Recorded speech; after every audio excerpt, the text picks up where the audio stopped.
DC साहब जो है वो झूठे पड़ गए, क्योंकि पब्लिक जो है आज जम्मू कश्मीर की, वो पब्लिक जो हक में निकली वो महराज मलिक जी के हक में निकली, चाहे वो लीडरान हो, चाहे वो हमारे सीएम साहब हो, चाहे वो डिप्टी सीएम साहब हो, चाहे ओपोजिशन के लीडर्स हो, सभी मैक्सिमम जो है वो महराज मलिक जी के हक में निकले। तो मुझे बताइए कौन सा पब्लिक सेफ्टी एक्ट, पब्लिक जब महराज मलिक जी के साथ है तो ये पब्लिक सेफ्टी एक्ट रिवोक होना चाहिए।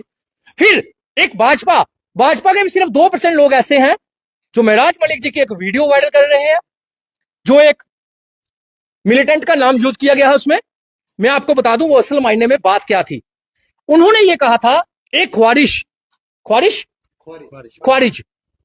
होता है गंदा आदमी, जिसको इस्लाम से खारिज, ख्वारिज गंदा आदमी जिसको इस्लाम से ख्वारिज कर दिया हो, बाहर निकाल दिया हो।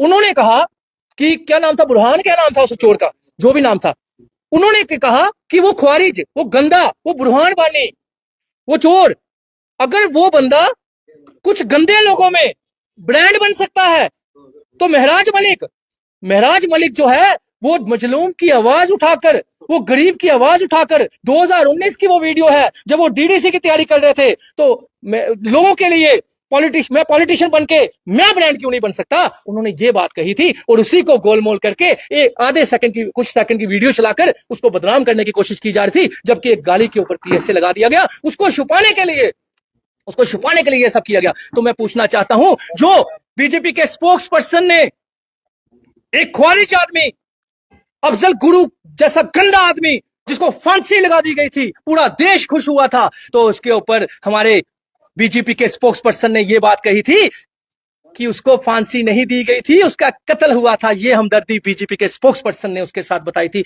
इन पे पीएसए क्यों नहीं?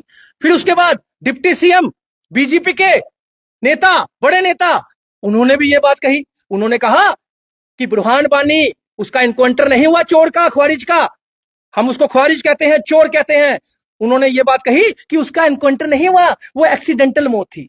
तो मुझे बताइए, पीएसए तो ऐसे लोगों पे लगना चाहिए, और पीएसए लग रहा है जिसके साथ जम्मू कश्मीर की जनता है, जिसके साथ देश का लीडर है, जिसके साथ हर एक पार्टी है, जिसके साथ हर एक ओपोजिशन पार्टी आज खड़ी हुई है, जिसके साथ अवाम खड़ी हुई है, जिसके साथ सोशल एक्टिविस्ट खड़ा हुआ है, जिसके बाद मातृशक्ति खड़ी हुई है, जिसके साथ छोटे छोटे बच्चे वीडियो बनाकर खड़े हुए हैं, उसके ऊपर पीएसए।